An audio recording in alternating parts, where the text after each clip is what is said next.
Problem झाला थोडासा. विषय असा झाला, तालुक्याला गेलतो पण व्हिडिओ काढायचं ध्यानात नाही. कटिंग दाढी केली आणि घरी आलो.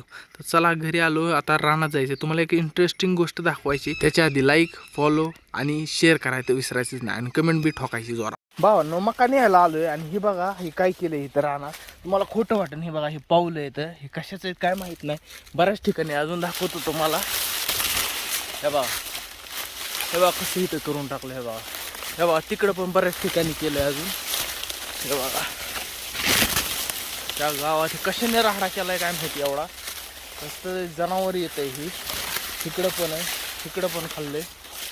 अजून असं असं इकडं बरंच आहे. तिथून दिसतंय आतमध्ये मक्कात पण लय बेकार केले परिस्थिती. त्याला काहीतरी करावं लागेल उपाय. अरे बापरे, तिकडं तर लय मोठे. थांबा दाखवतो. हे बघा भावांना इकडं कसा विषय केला इकडं. आणि हे बघा त्या गावात मक्काच्या मधोमध एवढी मोठी जागा ही केली. हो सगळी कोण चौकोन मका आहे आणि त्याच्या मधोमध ज्या ह्या जनावरांचे काय करावं, याला उपाय पाणी सांगा बरं कमेंटमध्ये.